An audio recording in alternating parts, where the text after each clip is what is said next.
Jmenuji se Fritz Springmeier a tohle je druhá část z 5.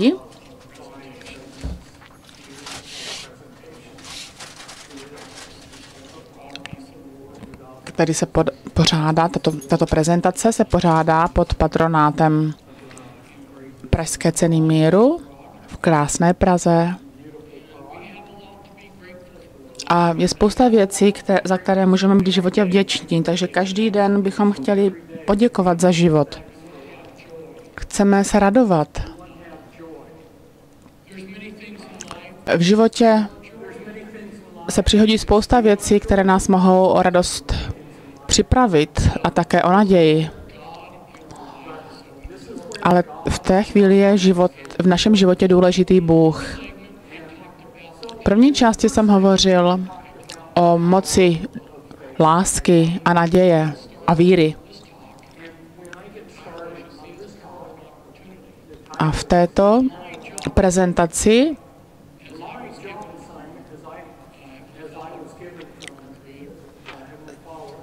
budu sledovat to, co mi bylo dáno od našeho nebeského Otce.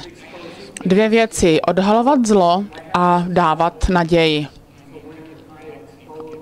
Vím, že když odhalím temnotu, musím dát světlo, naději.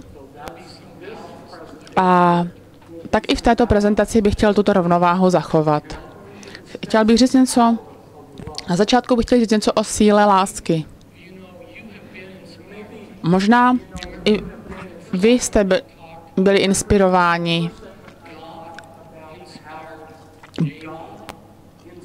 Podobně jako David byl inspirován Bohem k tomu, aby se postavil Goliášovi. A možná i vy jste byli inspirováni k tomu, abyste udělali něco, co vás samotné překvapilo. I já jsem, když se ohlédnu za svým životem, tak si říkám, tohle jsem dokázal. A jedním z příkladů je tohle. Jeden z mých křesťanských bratrů byl mimořádný v tom, že jak uměl vyzařovat lásku. Nemůžu si vzpomenout na nikoho jiného, kde by dokázal takovým způsobem generovat lásku, jako tenhle člověk.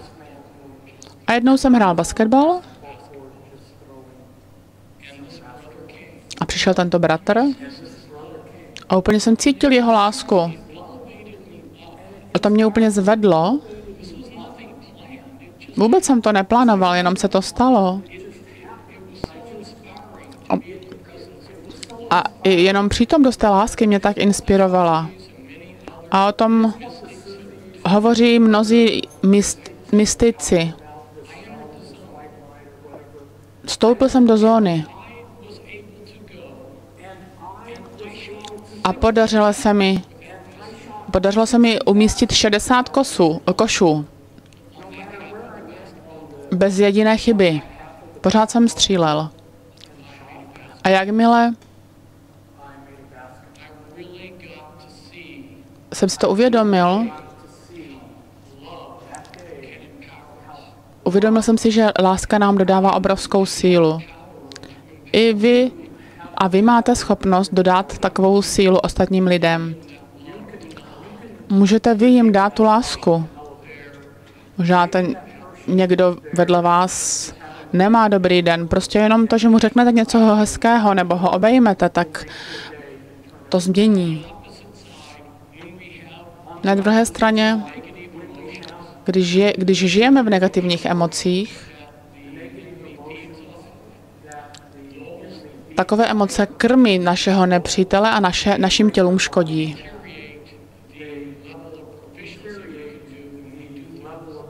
Ani v takovém případě nemůžeme dost výkonně pracovat.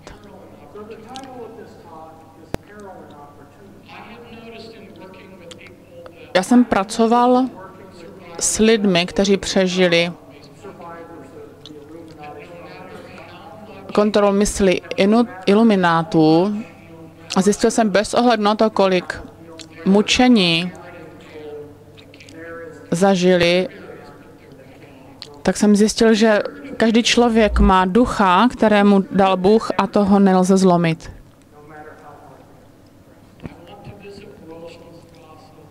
Tohle v Berlíně, Rosenstraße,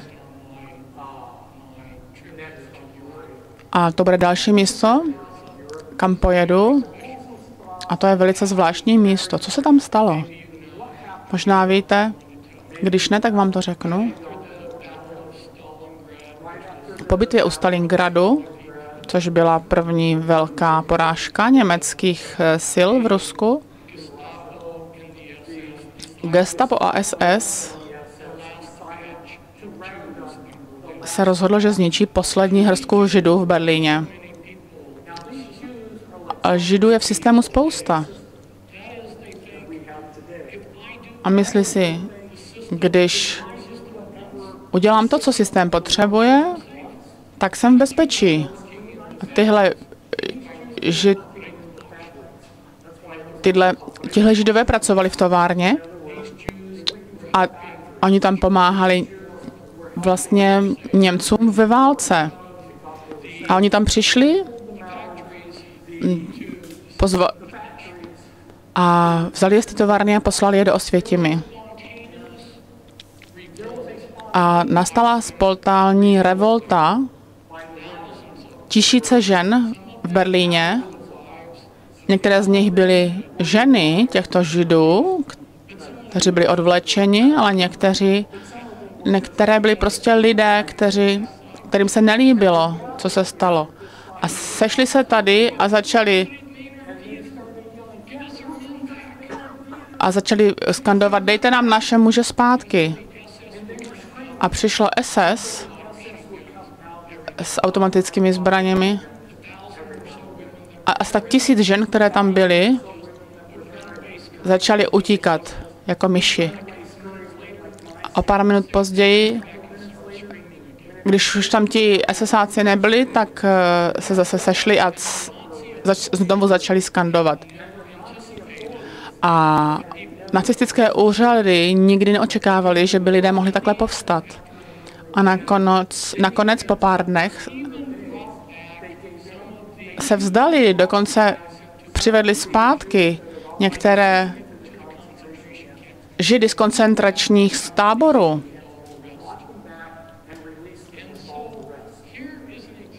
Takže tohle je příklad situace, kdy lidi řeknou, tohle už nezbaštíme, tohle si nenecháme líbit. Spontánně řekneme ne, bylo toho dost. A tohle se dělo i v mnoha jiných zemích, v Argentíně,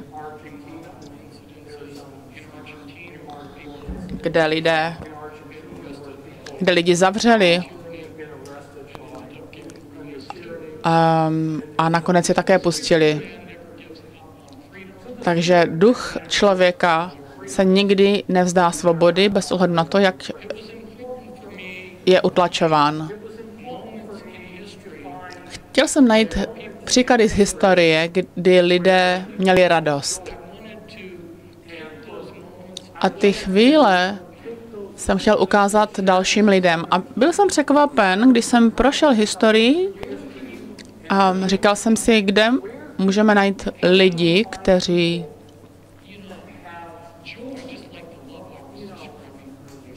prostě mají takovou radost jako tu lásku, o které jsem mluvil předtím.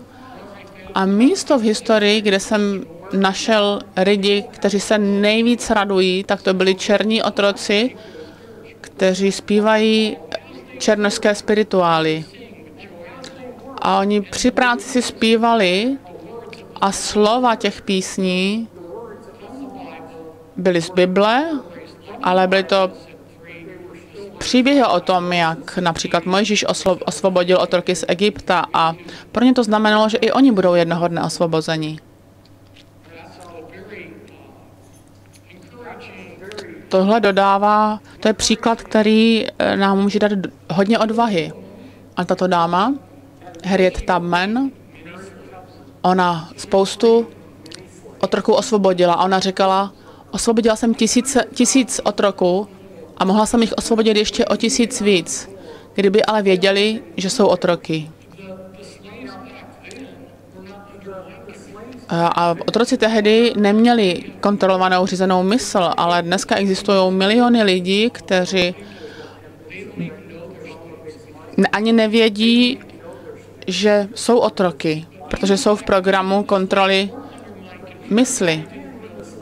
Ale ani tehdy otroci nevěděli, neuvědomovali si, že jsou otroky. Tady na pravé straně jsou 2 z mých knih, které hovoří o tématu traumatické kontroly mysli, traumatizující kontroly mysli.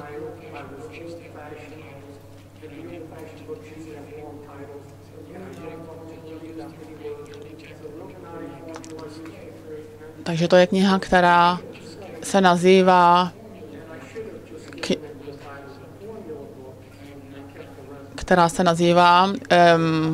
Způsob, jakým ilumináti kontrolují mysl. Je to asi 500 knih, ta druhá 500 stránek, druhá je 600 stránek a ta má hlubší vhledy a zabývá se taky terapeutickým řešením situace lidí, kteří byli vystaveni takové kontrole mysli. A já jsem se opravdu snažil nabídnout těmto lidem řešení. Pokud vás tato práce zajímá, nebo chcete se o tomto tématu něco dozvědět, tak se můžete podívat na moji webovou stránku pintrex.com.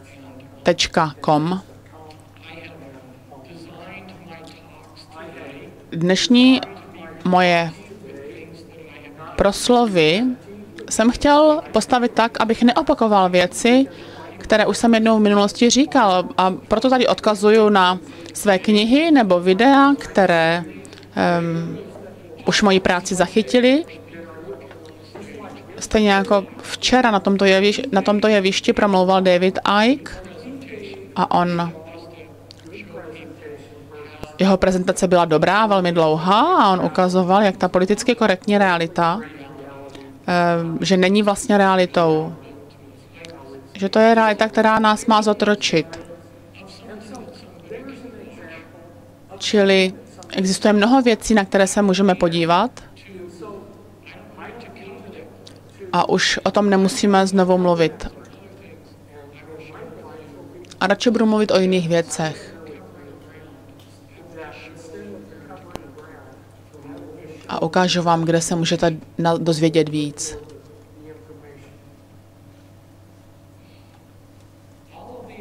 Všichni tito mužové, to jsou lidé, kteří byli zavřeni za masové střílení, jeden v Kolorádu, divadle, ten člověk na levé straně. Všichni tihle muži byli oběti traumatizující kontroly mysli a mají programování typu Delta. A tyto programy jsou kódovány pod různými písmeny řecké abecedy. 40 stránek v kódu najdete v každé této knize. A opravdu detailně se zabývám tím, jakým způsobem to programování mysli probíhá. Snažil jsem se tam postihnout všechny existující způsoby programování mysli do takového, chtěl jsem udělat takový balíček a proto je to tak mocné. A říkám tam o tom, že třeba tento způsob se používá v 60% a zároveň se doplňuje to a to, tím a tím. Ta oběť je v podstatě za všech okolností naprogramována. Dělají sexuální otroky. Mnoho lidí se mnou hovořili o tom, že jsou rádi, že jsem to odhalil. prý jsem první člověk, který tento způsob programování mysli otevřeně popsal. A já jsem to vlastně začala dělat už v roce 1991. A jak vidíte, tohle jsou 2 ze 3 knih, jedna už je vyprodaná. Mnoho lidí, kteří tohle přežili, mi poděkovali a s mnohými jsem také pracoval. A setkal jsem se s bezpočtem obětí, kteří tento způsob kontrolování, řízení, programování mysli přežili. A mnoho z toho se schovává pod poruchy osobnosti. Tady dole, jak je napsáno, to jsou některé z příkladů toho, jak takové programování mysli vypadá pak v praxi. A tento pán, který byl v 20. letech minulého století velmi kritizován za to, že vytvořil masové metody programování mysli lidí, takže říká, že když chápeme, jaké jsou mechanismy, které motivují skupinovou mysl, je možné je kontrolovat a naprogramovat tyto masy, aby si jednali podle naší vůle, aniž by si toho byli vědomi. Tak si představte, už tenkrát ve 20. letech to bylo možné, tak si představte, kde asi to musí být dneska. Traumatizující programování mysli dělá mnoha skupin. V mých knihách jsem odkryl mnoho skupin, které to dělají. Dokonce některé křesťanské organizace to dělají a když je začnete deprogramovat, tak zjistíte, že existují 4 různé typy programování, které patří k jednotlivým skupinám, nebo které typicky dělají různé náboženské skupiny. Mormoni, svědci Jehovovi a charismatikové a M-kultura. A klíčová slova jsou proto mnohdy navázána na náboženství, aby lidi mohli řídit, aby lidi mohli být řízeni během náboženských aktivit těchto skupin, těchto organizací.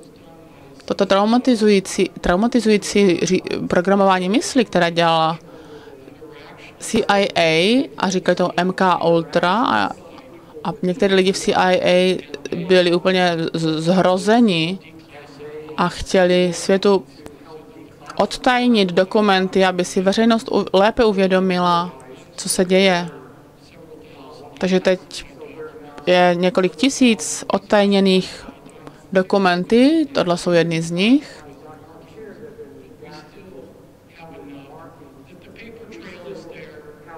Čili máme teď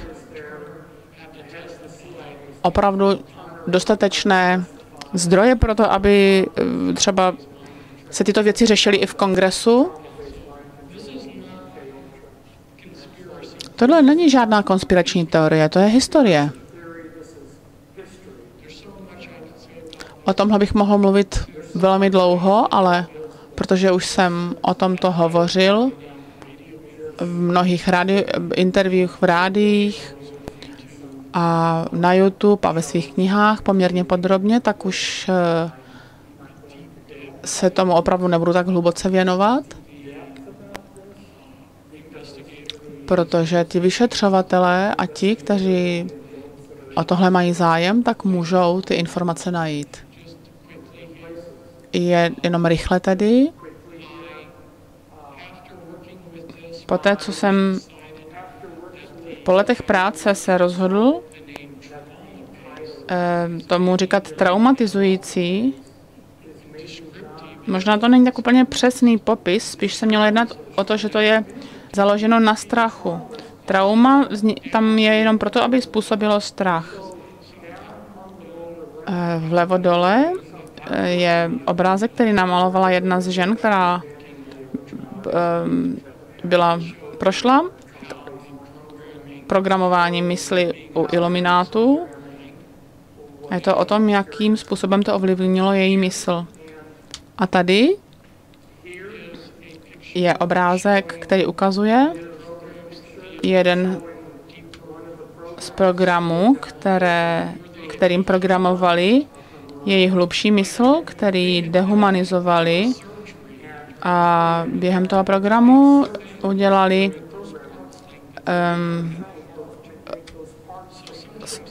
operaci pod hypnózou a ty lidé si potom už sebe nepovažují za lidi. A než se tady tyhle lidi můžou posunout duchovně dál, musí se sami zase začít považovat za lidi. A tohle všechno bylo proto, aby je odloučili od Boha, od Krista. A tady tohle jsou 2 stránky z mé knihy Hlubších vhledů, kde například tenhle, to dítě, který je v situaci, kdy si nemůže pomoct kvůli iluminátům. Tento zážitek, zkušenost bezmoci tvoří jistou dynamiku v mysli a s tím se propojí určité viditelné klíče, které jsou vnitřní. A ta osoba, která se snaží tenhle stav identifikovat, se musí podívat na velice jemné klíče. Možná, že mají problémy se spaním, problémy s příjmem potravy. Často se tato záležitost těžko hledá, protože terapeuté, psychologové nejsou toho schopní. V 90. letech bylo, když jsem s tím začal, tak ve Spojených státech bylo několik stovek terapeutů a psychologů, kteří měli o toto téma velký zájem a byla spousta konferencí, kde bylo několik stovek terapeutů, kteří pracovali s klienty, kteří tohle prošli. A já jsem sledoval, že od roku 90 světový systém krok za krokem, jeden za druhým zničili praxe těchto terapeutů.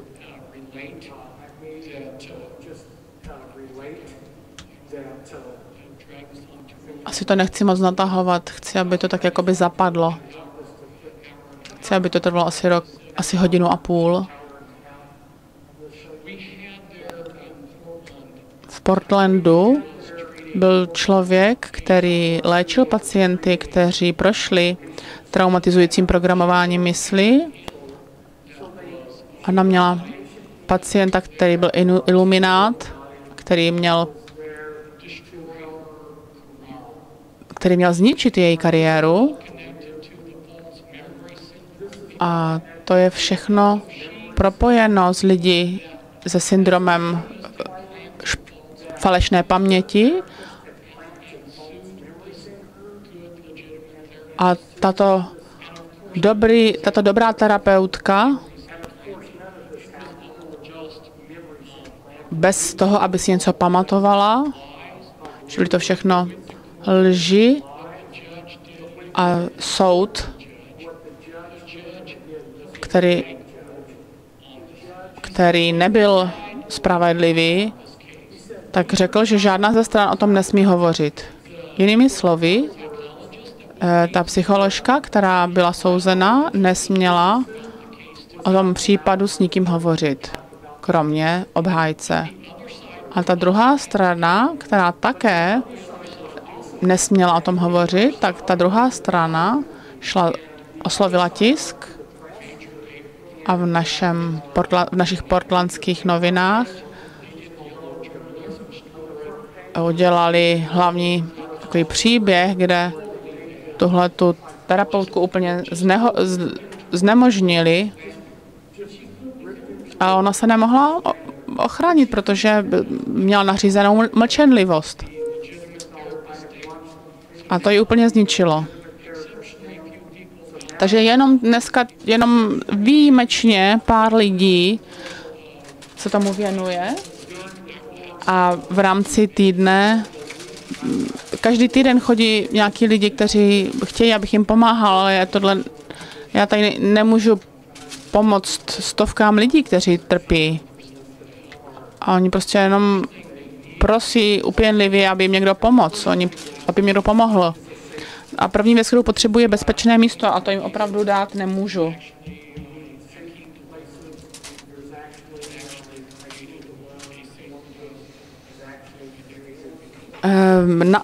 Vlastně se podařilo vytvořit takové bezpečné místo, o kterém samozřejmě nemůžu nic jiného říct, protože už existují lidi, kteří vnímají, že tohle je zásadní problém a já se snažím v tom také pomoci. Obrázek na pravé straně, nahoře, to je taky je obraz, který nakreslila ultra osobnost jedné mé klientky.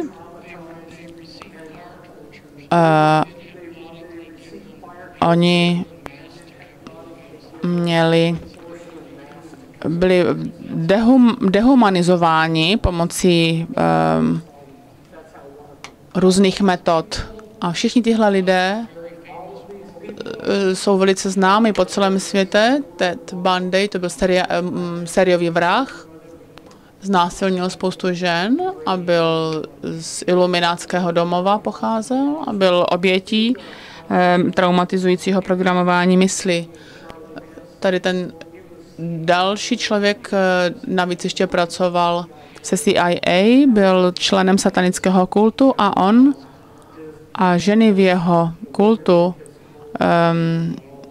také způsobili nebo byli zainteresováni v několika vraždách a všichni tihle lidé, jak jsem už řekl, byli naprogramováni na mnohonásobné osobnosti a tento John Hinckley Jr. Se údajně pokusil připravit o život Ronalda Reagana, ale zajímavé je, že jeho rodina má velice blízko k Bushově rodině. Bushova rodina a jeho rodina jsou si velmi blízké. A Bushova rodina jsou také ilumináti. A proč jsem napsal, je propojený s ilumináty, nevím totiž přesně, jak je to s jejich rodinou, ale myslím, že když jsou takhle blízko k Bushově rodině, tak ale všechno propojení mezi Johnem Hincklem, který často chodil k Bushům domů a jejich rodiny jsou spřízněny, tak tohle se samozřejmě v tisku vůbec neřeší.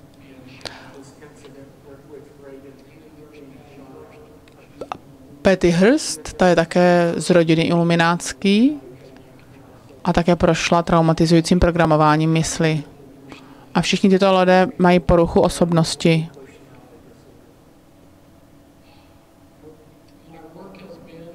Já pracuji tak, že chci dát naději těm obětem. Jedna z těch obětí napsala,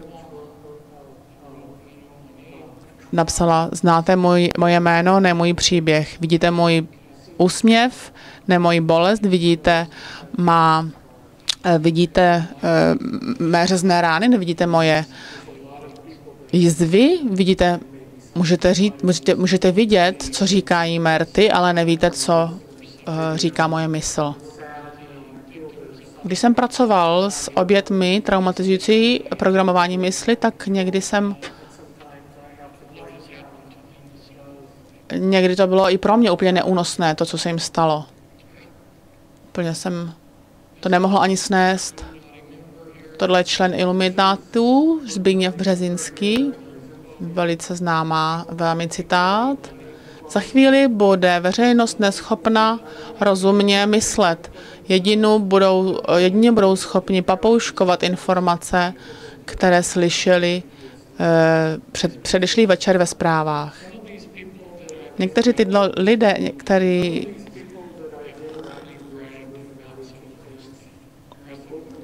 kteří přišli do styku s ilumináty, tak často říkali velmi podobné věci, jako říkal Březinský. Říkali, že jsou si jistí, že někdo řídí. A tady je programovací mechanismus rozkreslený do diagramu. A také tyto diagramy jsou velmi populární. Ten vpravo nahoře byl 1000krát asi okopírován na internetu i v různých knihách různých lidí. Dokonce byl i v materiálech Davida Icka v jedné jeho knize. Obvykle, když ho lidé používají, tak zapomenou na to, že tam je napsána copyright Fritz Springmeier a mnohdy ani lidi neví, kdo ho vytvořil. Nicméně to ukazuje, že máme co dočinění s různými úrovněmi a sleduje to hierarchickou strukturu iluminátů. Protože je anarchistická úroveň, potom hierarchistická úroveň a potom je ta elita, to vedení. A tohle také má vztah k mechanismu kontroly, řízení. A ačkoliv jsem tyto diagramy už vysvětloval,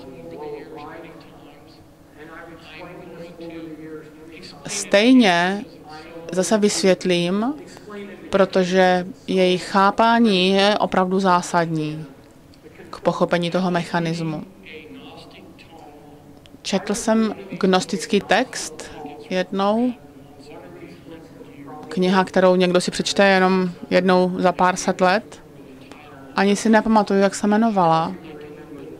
A byl jsem někde v půlce té nudné, zaprášené gnostické knihy a najednou jsem narazil na odstavec, že mi v tom ezoterickém jazyce mi říkali, jak to kontrolování, programování probíhá.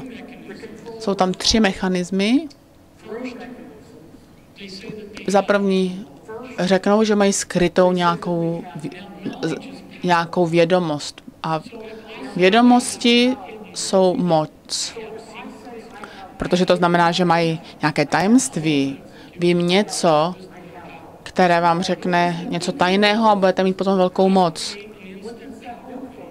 A tím vytvořím základnu moci a ty, kteří mě poslouchají, slyší, tak najednou jsou na mě závislí a začnou za mnou chodit, aby tu informaci získali.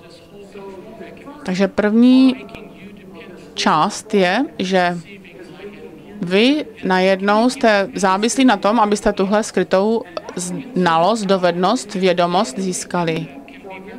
A dělá se to velice skrytě a i jemně a různě. Například Watchtower, společnost Watchtower, to je společnost svědků Jehovových a podle mých knih je to napojené na ilumináty a tam se říká, musíte být v kontaktu s matkou Boha. A abyste s ní byl ve styku, musíš číst naše materiály. Mají 2krát za měsíc takový časopis a mezi tím taky občas něco. A aby si byl v kontaktu s Bohem, musíš číst tyhle naše materiály. Což je jeden ze způsobů kontroly programování mysli, protože budují vaši závislost periodicky postupem času. Ale kdybyste šli ke svobodným zednářům, jak oni to dělají? Zaplatíte třeba $100 za každý stupeň. V různých zemích to je různé.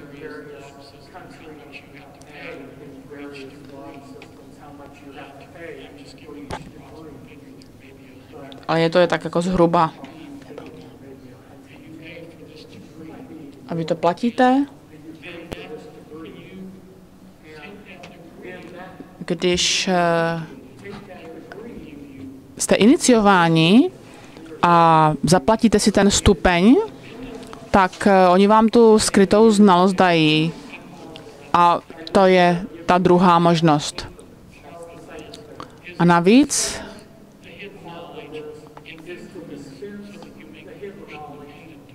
tato skrytá znalost, dovednost, ty informace se odkryvají tady postupně, aby ten člověk byl závislý. A za další rozdělíte věci do 3 obecných kategorií.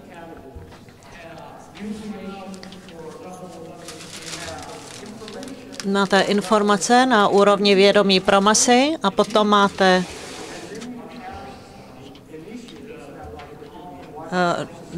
nováčky. Řekne se jim, že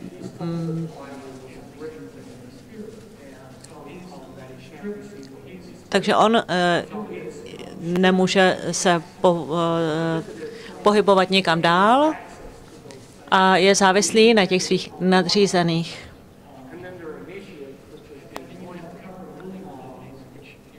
Pak je tam taková jakoby zástěrka, to je taková jako řídící jednotka.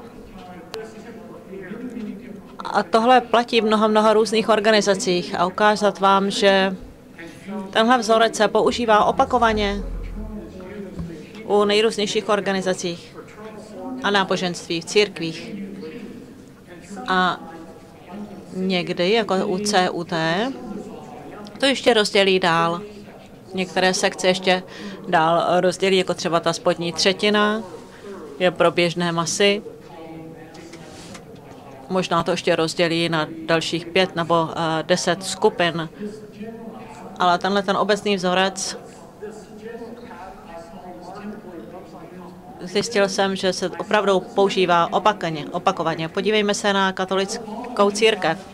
Dole máte ty davy, pak máte kněze, nad tím máte tu vládnoucí skupinu, ty kardinály a lidé ve Vatikánu. A potom taková ta zástěrka, která tam je, tam jsou lidé, kteří vás chtějí zmátnout, abyste nevěděli, kdo vás vlastně řídí. To vás má zmást. Kardinálové opravdu nás neřídí, to tam je jenom taková zástěrka, abyste nevěděli, co se opravdu děje. Funguje to u Jehovových svědků.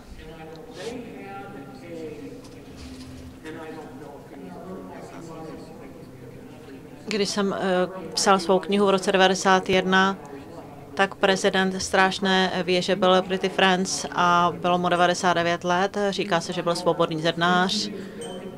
Ale když ta jejich organizace chtěla vědět, co mají dělat a potřebovali jeho rozhodnutí,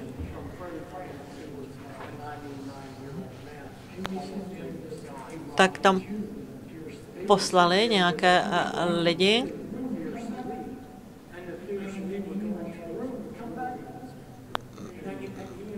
měli nějaké šperky na prstech a poslali by ho tam, toho člověka, do nějaké místnosti a on by potom přinesl tu odpověď, protože to bylo všechno tajné.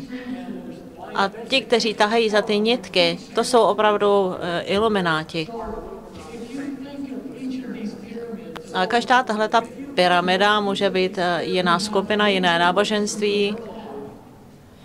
A je těch kousků spousta, ale všechny mají stejný princip rozděl a panuj. To je nejlepší kontrolní mechanismus, protože lidé tady všechna tato oddělení svědkové Jehovovi nikdy nebudou rebelovat proti svému řízení, které vychází z centra. Ale dejme tomu, že třeba někdo z nějakých podivných důvodů, tam někdo dole na spodku té pyramidy, nějaký svědek Jehovu, bude chtít rebelovat proti té hierarchii a já jsem také pracovala s Jehovovými svědky mnoho let a zeptal jsem se jich, kdo je prezidentem společnosti Strážné věže. A oni měli strach, bylo to jako kdyby se ve stalinském Rusku ptali na něco podobného. Někteří se opravdu báli dozvědět, kdo je řídí. A někdy by řekli prostě ne, nemám ponětí. Byl jsem docela v šoku. Ale řekneme, že někdo tady ze spoda z nějakých podivných důvodů se rozhodne rebelovat, vzdorovat tomu řízení. Ta kategorie kněží tady,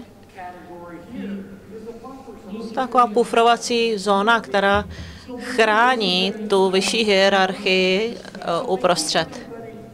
Takže ti na těm okrajích, ty se můžou třeba hádat, dohadovat a ničit se navzájem. Protestanti a katolíci a zřednáři, ty se můžou dohadovat a soutěžit sebou, mezi sebou. A takhle to tady dělají. A je to všechno založené na vědomí, že vědomosti znamenají moc. A možná, že dokonce nemají. Když řeknu, že mám nějaké skryté tajemství, vy nevíte, jestli ho mám. Jestli mluvím pravdu nebo ne. Já možná ani nemám ve skutečnosti žádné vědomosti, ale říkám to a tím získávám moc.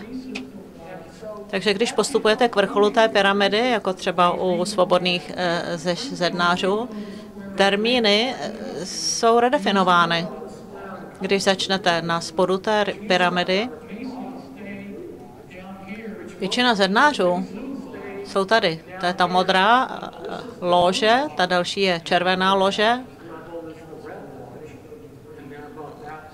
A tam je rada 33 stupňů, nejvyšší rada.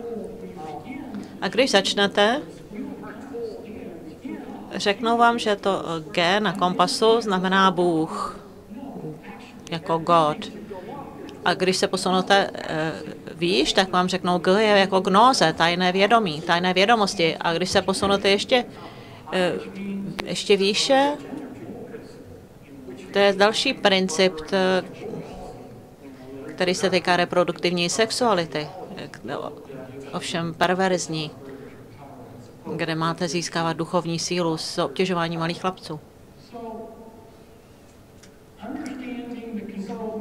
Takže pochopit kontrolní mechanismus, k tomu mám spoustu diagramů a znám to do detailu, jak je to strukturované za ta celá léta. Jsem vytvořil spoustu diagramů, aby to lidé podle toho mohli pochopit. Tenhle diagram tady například ukazuje, že u zednářů to je židovská mafie, normální klasická mafie, všechny tyhle skupiny, tam jsou vždycky nějaké klíčové rodiny, které jsou vlastně iluminátské. Ne všechny rodiny, ale ty klíčové rodiny ano. Takže třeba čínská iluminátská skupina, rodina hraje velkou roli. Abych vám dal příklad hypokracie, který je v mé knize, která to všechno odhaluje. Ale oni si bych jich vybrali 13, které jsou jako nejlepší, nejvyšší. A teď to zredukovali na 7 prominentních rodin. Po roce 2009 se setkali všichni a některé věci se změnily. Převzali moc mladší a věci se trošku přeorganizovaly. Takže teď je to 7 rodin prominentních. Dříve jich bývalo 13. Později se dostaneme k numerologii. Ale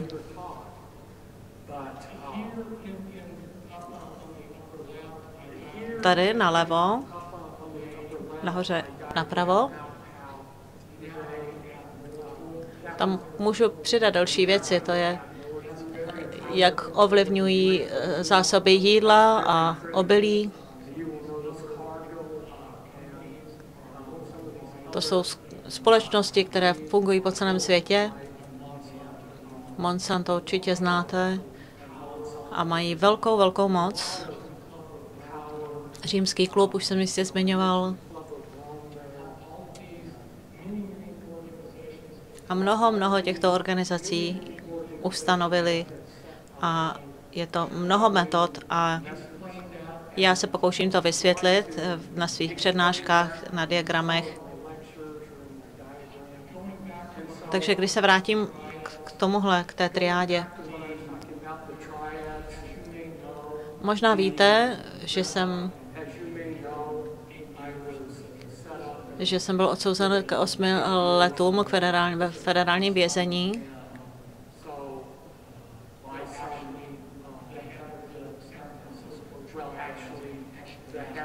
Protože hlava triády ze San Franciska chtěli, abych se stal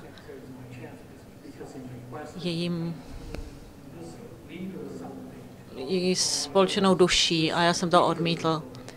Takže to udělali tak, aby přišla ke mně jednou, já jsem měl kopii své knihy o pokrevních liniích a já jsem se rozhodl, že vyzkouším vodu. Vzal jsem jednu kapitolu o rodině Lee, tam bylo spousta stránek, kde byly různé spojení mezi rodinou Lee a jak funguje triáda a podobně. A řekl jsem, můžete tohle přečíst a říct mi o tom něco, nějakou zpětnou vazbu, jestli na tom je něco špatně. A on si to přečetl. A když to dočetl, oči měl takhle rozšířené. A já jsem říkal, našel jste tam něco špatně? A on vypadal jako jelen, na kterého svítíte autem. A vrátil mi tu knihu. Takže vím, že ty věci, o kterých mluvím, o kterých píšu, že jsem si je ověřil a nebojím se ani iluminátů, ani skryté ruky. Jediné, čeho se bojím, je, že vám řeknu něco, co třeba není úplně přesné, takže vás můžu ujistit, že vám chci říct celou pravdu, nic jiného než pravdu, že na tom tvrdě pracuji už 30 let, abych to odhalil a když vám dávám takovéhle prezentace, dělám,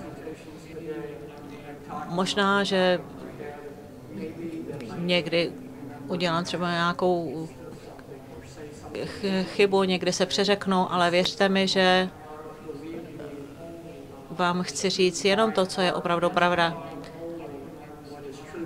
Takže když jsem mluvil o té hrozbě 9. planety, můžu to ověřit, že ta planeta existuje, jak moc je to pravděpodobné, že se s ní střetneme a že dojde k obrovskému zničení této planety. A můj názor je, že to není úplně pravděpodobné, ale přesto musíme chápat, že je mnoho různých možností, ke kterým může dojít a o kterých nevíme, nebo které se může někdo vyvolat.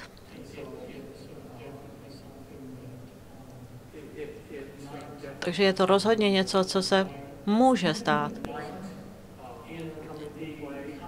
A i kdyby se to nestalo v následujících několika letech, budeme čelit mnoha nebezpečím. A proto tomuhle říkám nebezpečí a příležitost. V Bibli se říká,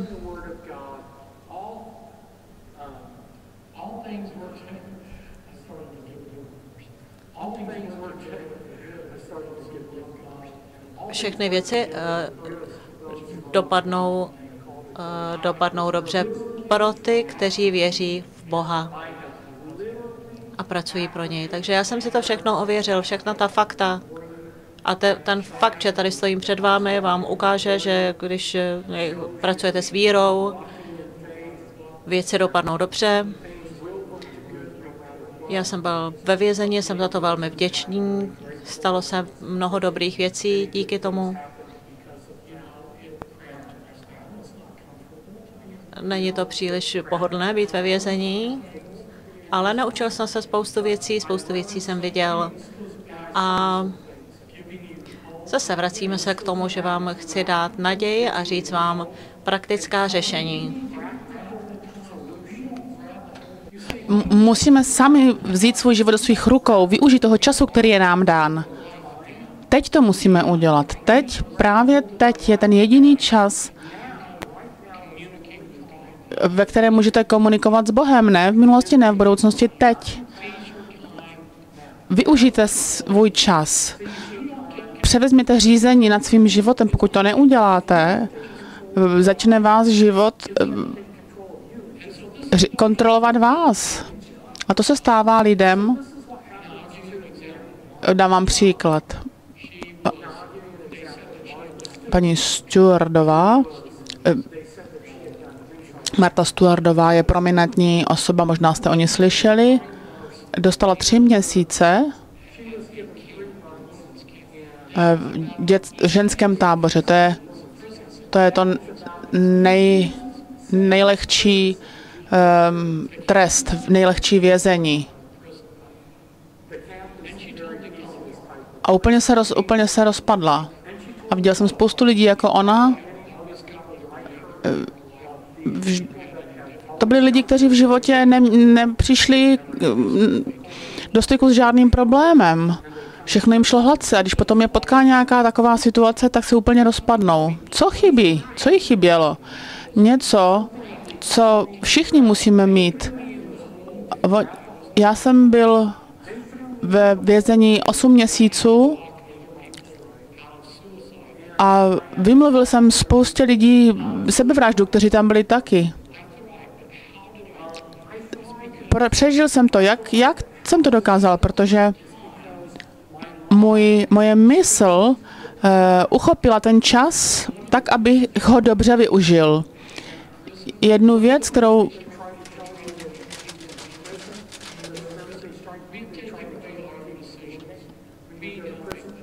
to je to tak, že když jdete do vězení, tak vlastně nemáte údajně právo o sobě rozhodovat. Ale to není pravda. To, co já dělám, svou vnitřní svobodu mi vzít nemůžou.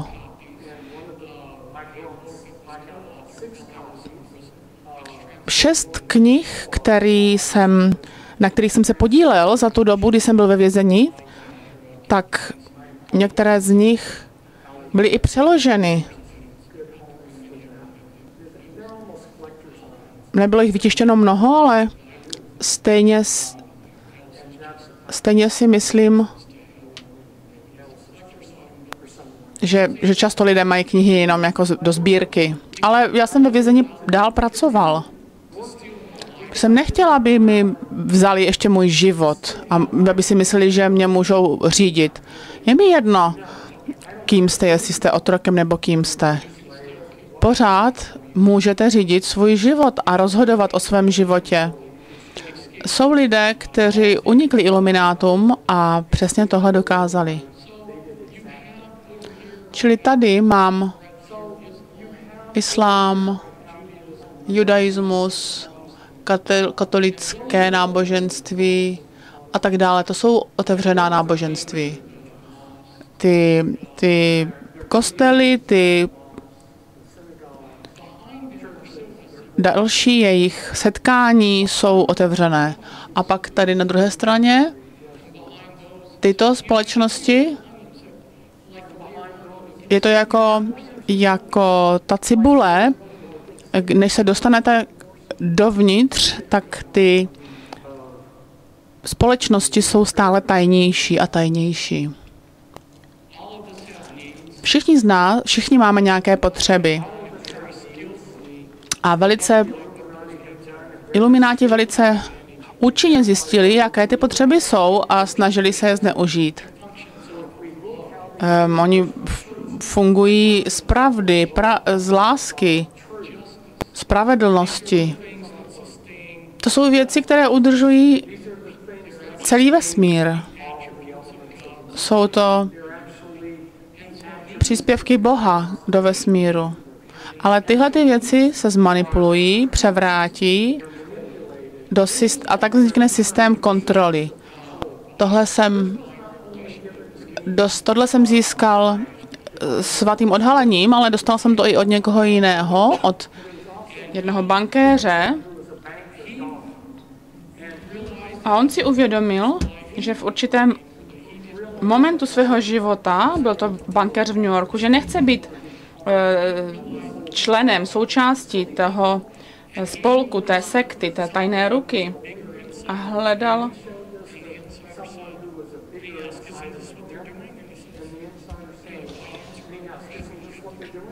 šel za jedním svým nadřízením v tom spolku a zeptal se ho na tyhle věci a on mu řekl, ptal se ho na nějaké věci a bylo mu řečeno, jestli ti odpovím na ty otázky, budu tě muset zabít. Čili pyramida má určité atributy, jakože vršek kontroluje ten spodek a tento diagram by vydal na celodenní přednášku. A já ty systémy kontroly rozpitvávám, tak říkajíc.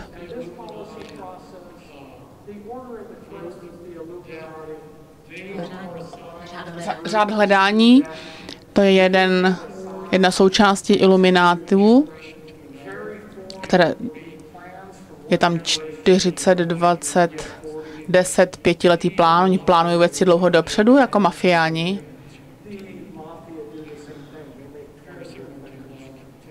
To je velmi stejné jako v komunistickém režimu.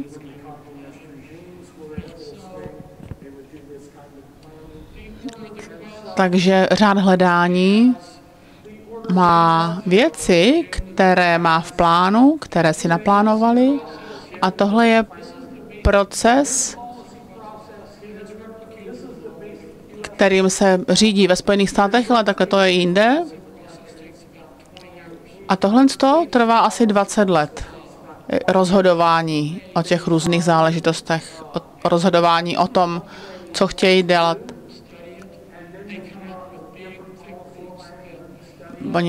To je proces opravdu komplikovaný, napíšou to do knih a setkává se mnoho skupin nad tím.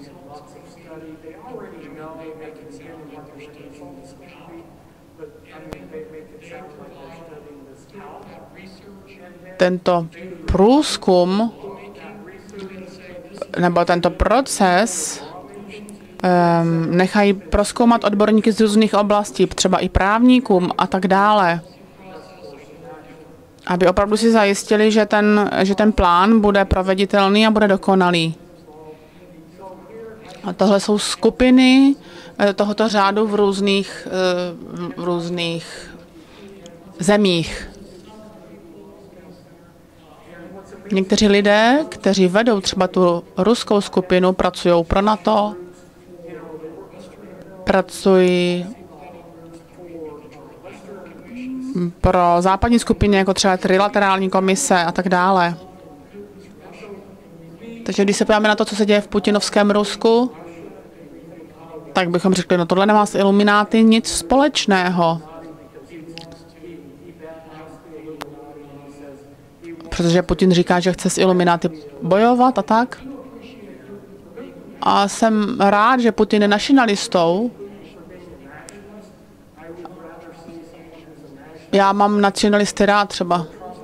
Já si myslím, že je lepší nacionalista, jako třeba Putin nebo Trump, než globalista jako Hillary. Ale protože bylo řečeno, svět je jenom jeviště, ale i nacionalisté, jako třeba Adolf Hitler, nebo Trump, nebo Putin, jsou zapracováni do tohoto plánu v podstatě. A tady v České republice máme Europeum a IIR.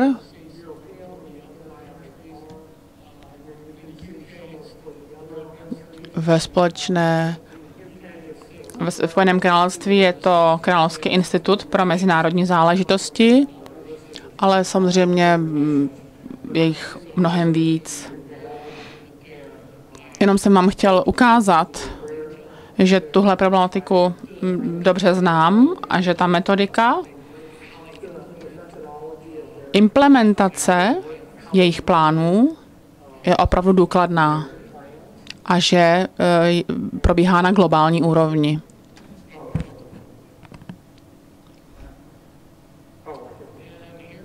Tady tohle jsou některá místa, která jsou v Evropě rituálními místy iluminátů.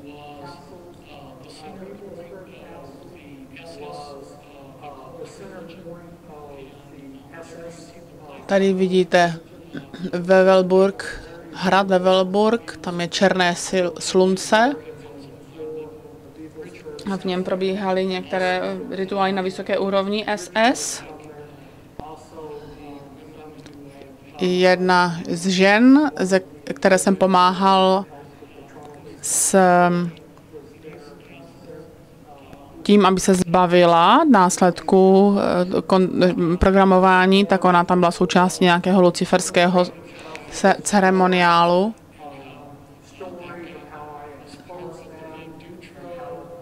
A dostalo se mi i mnoha jiných detailních informací o tom, co se tam dělo. A mluvil jsem o tom také v několika interview v rádiích, takže vás jenom odkážu na tato interview, kde o tomhle hradu hovořím. A taky jsem o tom psal v některých svých knihách. Tady potom je kostel San Lorenzo, svatého Lorenza, což je blízko Říma. To je starodávný kostel, to je centrum satanistických vatikánských rituálů. Mám jednu knížku, kde jsem odhalil stovky rituálních míst ve Spojených státech a nemyslím, že jsem se byť v jediném případě mýlil, protože tady snažím se být stručný, ale vidíte, jak důkladná je moje práce. Dvakrát jsem pronesl opravdu důležité řeči o okultistické symbolice událostí z 11. září. Najdete na YouTube. Každá z nich byla asi 1,5 hodiny, takže opět, pokud chcete tuto okultní symboliku události z 11. září pochopit, tak se na ně podívejte. Něco z toho budu probírat v sekci, který věnuju numerologii, protože lidé říkají, nebo byla to v podstatě satanská oběť. A pokud chápete numerologii, vidíte ta dvojčata reprezentují 2 biblické věže a mezi nimi stávalo Šalamounova budova. Pokud chcete chápat kult a to, jak svobodní zednáři fungují z globálu, tak se můžete v mé řeči také dozvědět. Tak když ten rituál proběhl, George Bush byl zrovna na Floridě, ve škole, ve městě, které patří jakoby CIA, a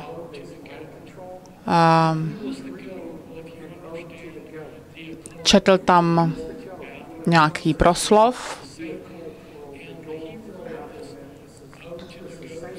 a četl tam příběh o koze A tam ta koza je hlavní hrdinou toho příběhu a je to... A teď najednou tam přišli a řekli mu o tom, že se to stalo. A víte, co se stalo? Když prezidentu Spojených států řekli, že dvojčata padla a že byly zabity tisíce lidí, víte, co udělal? Víte to? Prostě četl dál. Prostě četl dál. Ani nemrknul. Ani neřekl, promiňte, stala se hrozná věc. Proč? Protože četba toho příběhu byla součástí toho satanistického rituálu.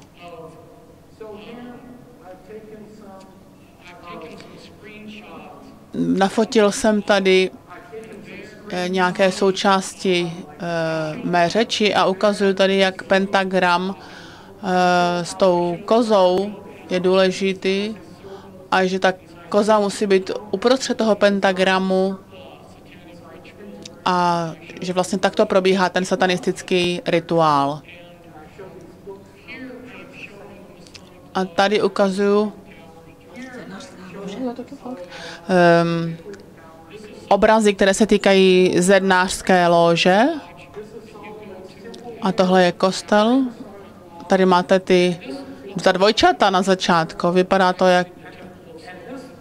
to jako první poschodí z Šalamounova chrámu. To je vlastně chrám. A i když je to samozřejmě jenom zednářská lože. Vím, že dneska tomu nebudu věnovat čas, abych odhaloval události 11. září, ale spousta věcí, které říkám, pokud s tím máte nějakou potíž, tak si to prostě můžete zjistit později, ale ta skutečná pravda za těmi věcmi je, že pokud se podíváte prohlédnete ten oficiální příběh je ten, že dvojčata nebyla ani Pentagon, nebyla napadena těmi letadly.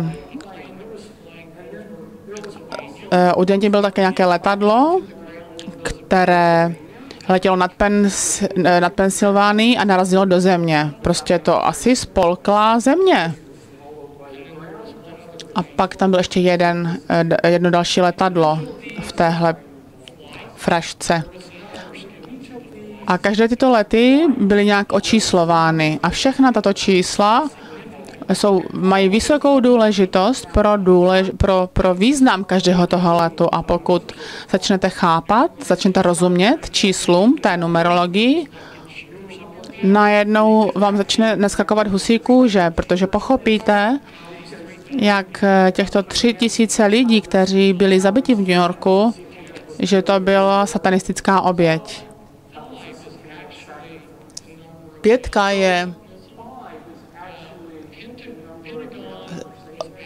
symbolizuje smrt satanismu. Pentagon, budu mluvit o těch číslech, tak budu mluvit o tom, že tam je kult, jak to bylo důležité pro ten kult, jak to bylo postaveno, ty vzdálenosti, ty rozměry, všechno se udělalo podle toho kultu. Čili budova Pentagonu, ačkoliv se jedná o vojenský objekt, zcela to podléhá tomu kultu a nejvyšší velitel, to je velitel, který má 5 hvězdiček a 5 je satanské číslo pro smrt. Takže máte 3x5, 5, což je nejvyšší úroveň smrti, když to uděláte. Když to vynásobíte, tak dostanete číslo 125.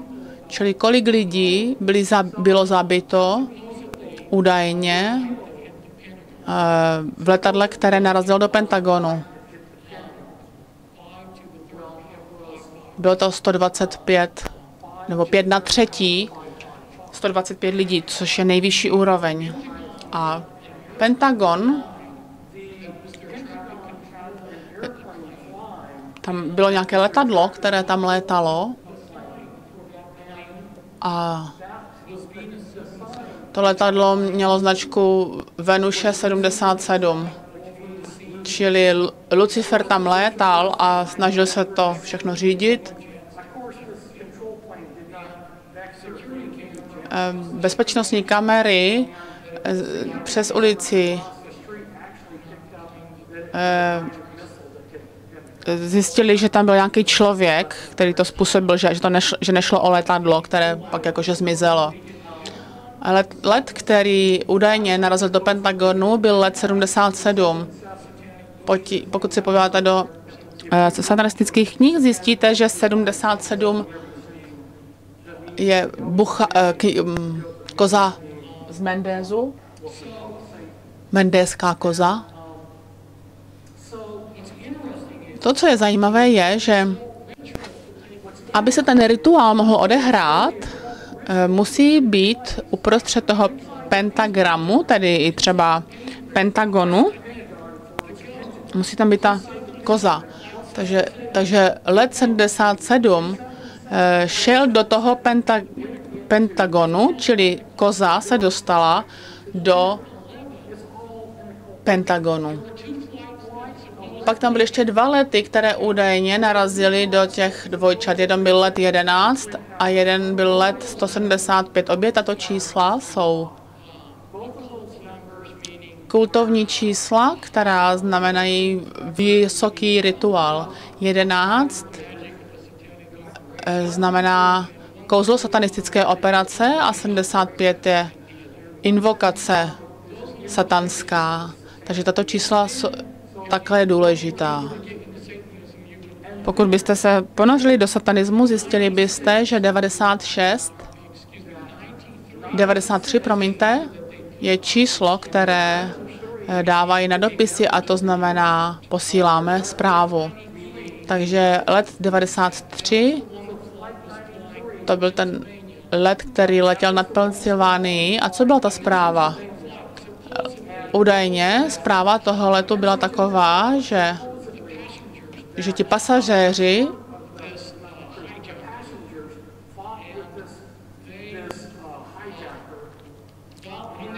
když říkali, že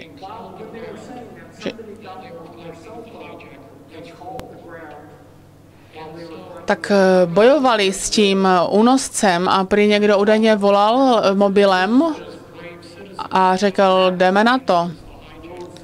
A jdeme na to. A že údajně bylo řečeno, tohle je naše odplata za boje v Iráku. Takže všechna ten let, ta zpráva toho letu 93 byla, pustíme se do díla, jdeme na to.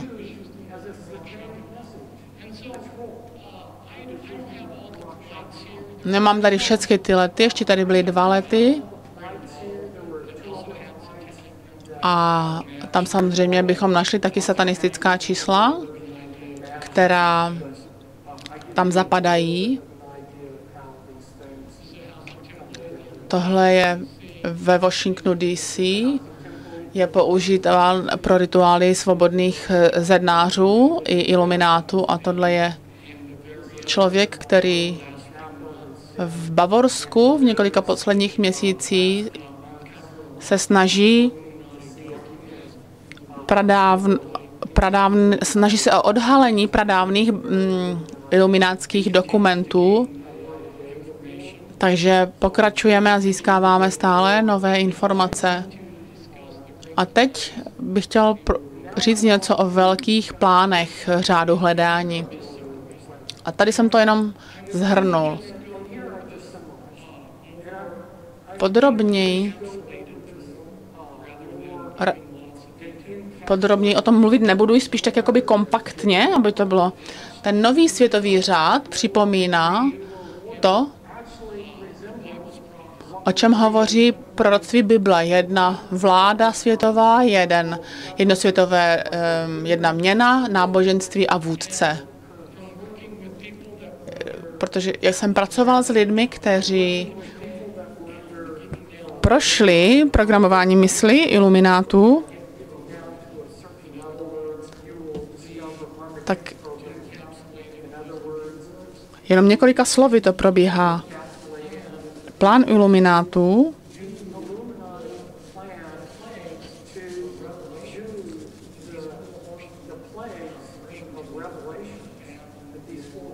tohle jsou 4 koně, kteří napadnou zem, hlad, válka a tak dále.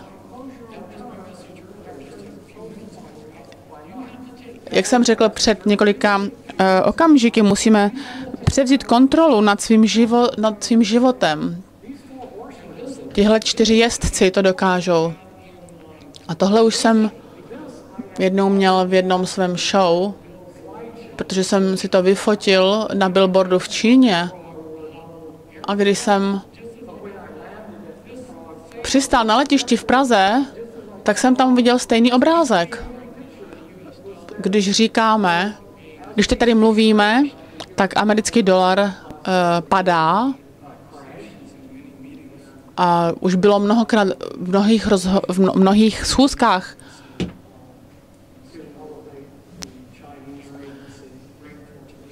rozhodnuto, že jsem teď v Evropě.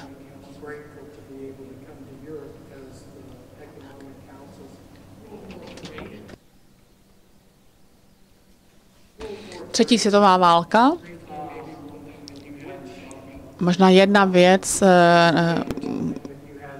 která možná bude nová, je, že existuje mnoho satelitů a mnoho vesmíru bylo už ozbrojeno. Mnoho kosmického prostoru už bylo vyzbrojeno a ve Spojených státech to má absolutní prioritu. Takže ačkoliv Spojené státy mohou být slabé v některých oblastech, ale například Čína má samozřejmě mnohem více pěchoty, tak ve Spojených státech Spojené státy dominují v oblasti vyzbrojování kosmu, vesmíru. Dívám se na to, jak to všechno připravujou. Myslel jsem, že to vyjde najevo dřív, nebo že to všechno bude dohromady dřív, ale asi se to trošku zpožďuje.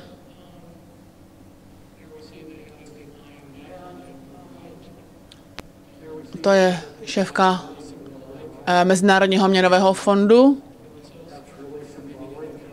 Mnohé země, které převzaly, tím opravdu trpí, podle mého názoru. Mezinárodní měnový fond převezme i Spojené státy americké. Monsanto je samozřejmě iluminátská firma a jak jsem napsal, buď to lidstvo zastaví Monsanto, nebo Monsanto zastaví lidstvo. To je celý téma, který je samozřejmě tématem mnohých diskusí, to, co Monsanto provádí. Na jedné straně jsou tady země jako Spojené státy, kde lidé mají spoustu peněz na jídlo, takže reklamy a tak dále jim vnucují nekvalitní potravu. Takže tady na levé straně vidíte tady tyto děti, ačkoliv jsou obézní, tak jsou podvyživené. A takových lidí je mnoho, zejména dětí. Má cukrovku už takhle v raném věku. Máme obrovské zdravotní problémy ve Spojených státech. A když jsem mluvil s některými ilumináty, tak sami smáli. Říkali, že jsme jenom stádo, je to součástí jejich plánu. Když se tak blbí, že jíte takovýhle nezdravý jídlo, tak si nezasloužíte nic jiného než smrt.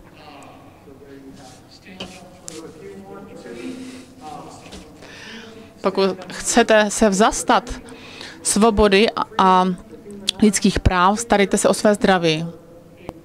Tohle je zase obrovská součást toho plánu. Už jsme tady měli informace o tom, že nejsou plně jako lidští. Jsou to hybridi. Někteří z vás už možná tohle znáte. To jsou ty velké obří lebky. A nachází se po celém světě.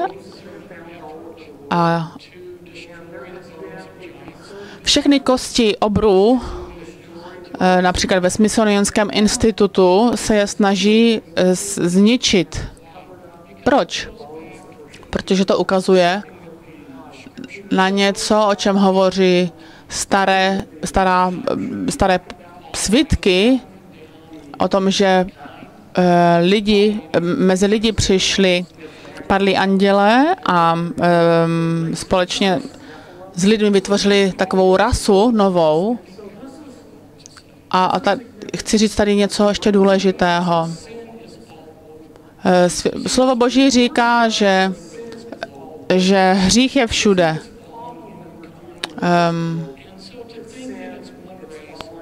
A tak když si myslíme, že se to týká jenom jedné rasy, že přišla jenom jedna skupina lidí, ne, ta hierarchie, ty elitní pokrevní rody se centralizují a můžete jejich genealogii a jejich kořeny vystopovat.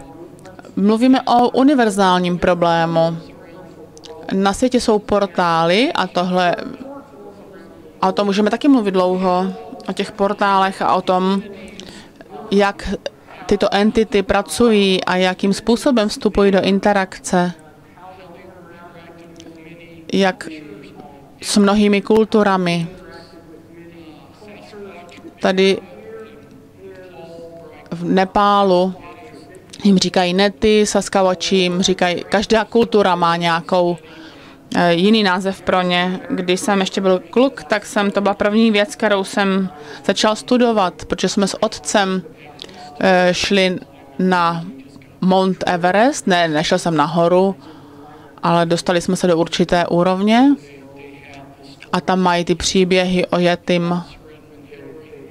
A Sir Hilary, což byl první člověk, který vylezl na Mount Everest, on hledal důkazy o existenci Yetiho a už velmi tady v mladém věku jsem se takovému tématu věnoval. A tohle, jak je řečeno, je vidět, že Yeti má takovou konickou hlavu, ale je tam něco divného. Tento obrázek tady. Jednou 2 Američani hledali Yetiho a oni natočili jeho stopu a experti na filmy řekli, že to nebyl žádný fake, že to muselo být skutečné. A když já jsem byl teenager, tak jsem to viděl a to mě úplně nadchlo, protože tady tuto bytost natočili a já jsem byl rád, že to budou promítat, tak jsem čekal, že naši vládu to bude zajímat a že to univerzity třeba budou chtít vyzkoumat. Ale samozřejmě na tom nikdo neměl zájem, 0. Bylo to tehdy jsme utráceli miliardy za různé projekty, například za projekt hledání života ve vesmíru a tady byl takováhle věc a je to vůbec nezajímalo, když Yeti ho někdo natočil. A já jsem si říkal, to je nějaký divný, to je nějaké tajné. Tak jsem se tomu začal věnovat. Když takový Yeti, říkáme mu Bigfoot v Oregonu, jsou taková místa, kde se vyskytují, a to je v místech, kde jsou schované základny UFO, ale mám přítele, který taky zkoumal tyto bytosti a on se dostal tak blízko, že ho cítil a slyšel. A najednou se ukázala dáma v černém.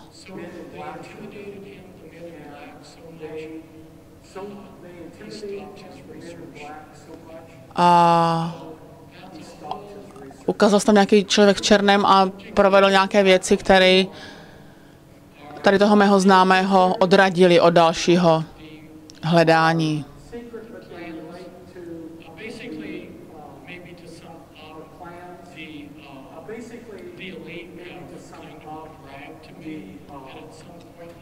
Tedy tyto arkoni nebo padlí andělé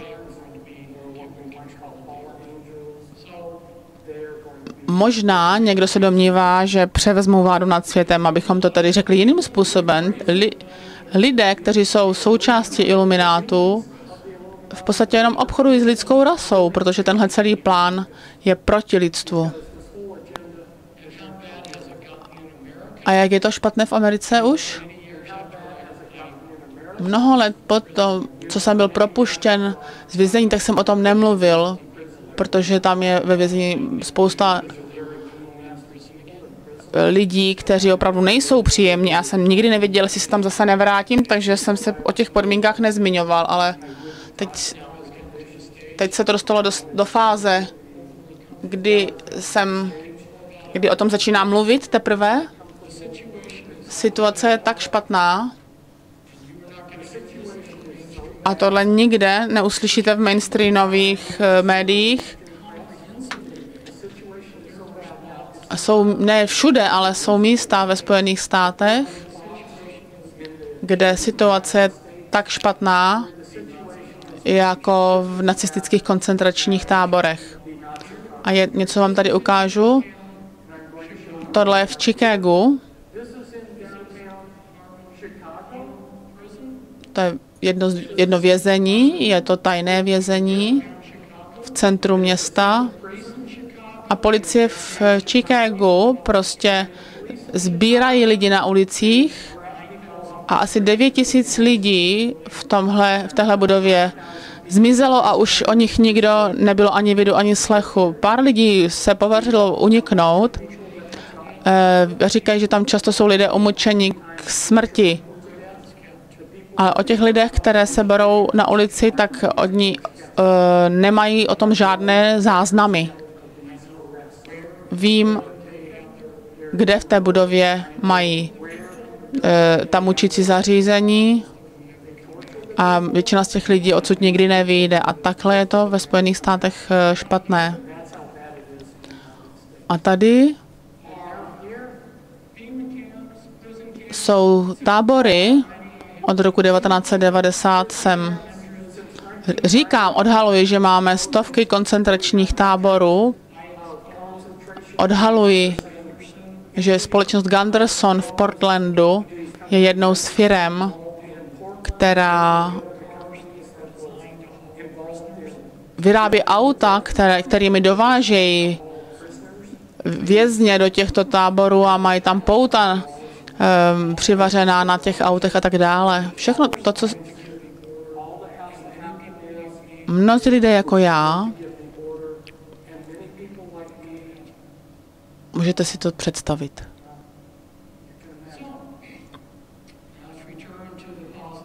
A teď bych se rád vrátil k těm pozitivním věcem. Morální lidé mají velkou sílu. A ten je rozdíl mezi tím,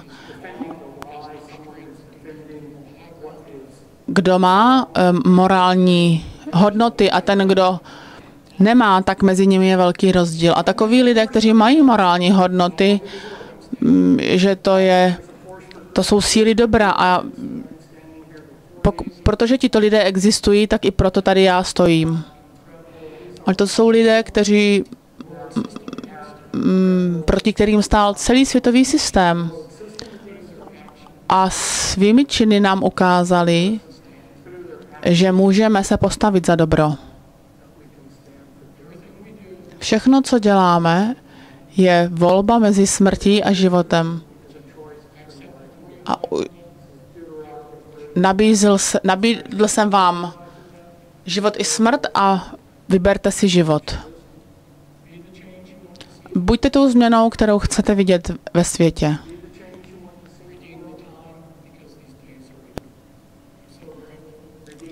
Jsem opravdu vděčný, že tady mohu být.